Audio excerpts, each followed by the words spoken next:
Welcome to News 5 Everywhere. Bangon na sa happy morning. Happy, yummy morning sa inyong mga Mars. At dahil Thursday ngayon nga, ito na, makikithrowback pa rin tayo. Tandaan niyo po ba ang mga paborito niyong street food noong bata pa kayo? For sure, hindi po mawawala sa listahan ninyo ang fishball na paborito ng lahat. All-time favorite yan, kaya for sure, magugustuhan yan. At talagang mapapadalas ang pagbili ng inyong mga anak niyan sa labas ng school. Pero ngayong morning, aware ba tayo na meron palang risk sa pagkain ng street foods? Kaya para masiguradong malinis at healthy ang kakainin nilang fishball, gagawa tayo ng sarili nating version niya. Natatawagin natin itong veggie fishball. So, stop, look, and listen na mga Mars at ilista na ang ating mga kakailanganing sangkap for today. Siyempre, meron tayong asin at paminta. Meron tayong tilapia fillet, gagamit din tayo ng konting suka, meron tayong sibuyas. Ito po yung tilapia na matapos nating pakuluan, ay hinimay na po natin siya para ready na ihahalo natin dito mamaya. Meron din tayong dried basil at gagamit din tayo ng konting celery. Ito naman ay kung hindi ako nagkakamali, meron tayong egg at meron din tayong itong ating itlog.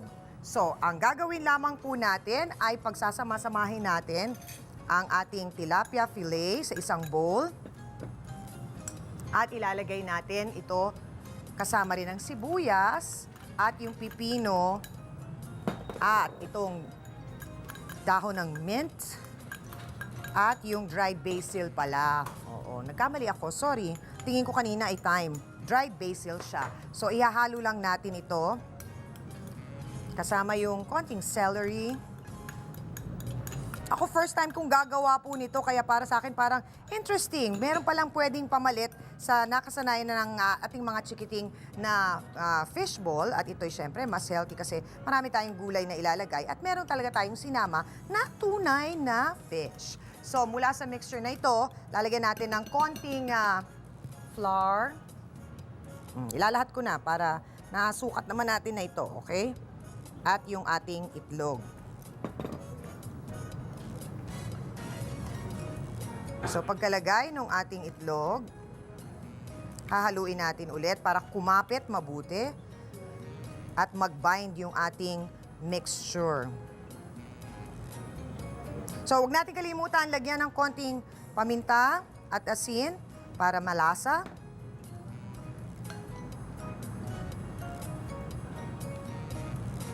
So pag medyo nag-bind na siyang ganyan, lalagay din natin yung konting suka. Hindi na ito sasama pala. Doon pala yung sa ating pinakuluan. Oo, doon pala natin pinakuluan yung ating tilapia sa konting suka at tubig. Nalito ako doon. So, okay. So, pagka nag-bind na siya, gamit ang ating kutsara pang isa habang yung ating mantika ay ready na, bibilog lang natin ng konti ito.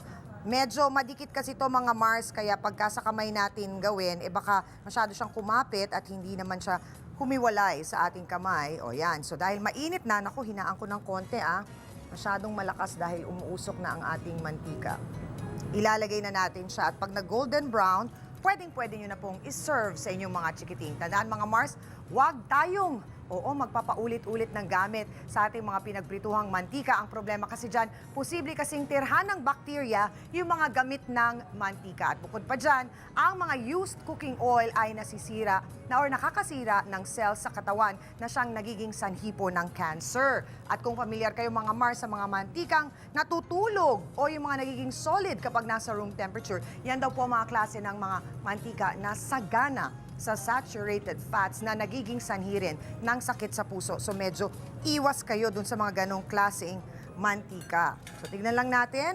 Mabilis lang to pag nag-golden brown na. Ayun, ahon na natin kaagad.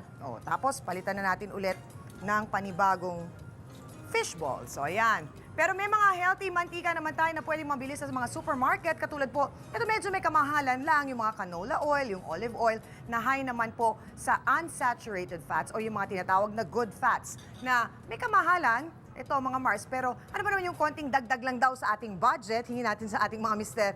At kung ang pinag-uusapan naman ay ang magandang kalusugan ng inyong pamilya. So para naman po sa ating daily calorie check, mga Mars, sa isang serving ng ating veggie fish balls, meron tayong 5 piraso na nasa 50 calories lang yan. Ang katapat lang yan mga Mars, simpleng pagpapalit ng inyong bedsheet. Oo, kahit mga 30 minutes to 1 hour na pagpapahinga o siguradong sunog na agad ang mga unwanted calories na yan. So, pagpalit lang tayo ng kobre kama. Minsan nga, pagpalit ng kurtina, nakakapagod din yun, hindi ba? So, eto na ang ating pinaka-healthy street food, ang ating veggie fish balls. Ngayong umaga na siguradong magugustuhan ng ating GMC Barkadas. And on the side, ito yung ating sauce.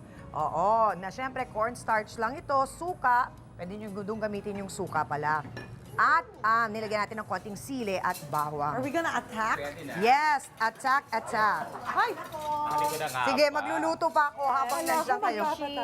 O murang-mura lang ating veggie fish balls, mga Marsa. How much? 3 pesos per peraso. Be sure to come back. News 5 everywhere. Copyright 2013.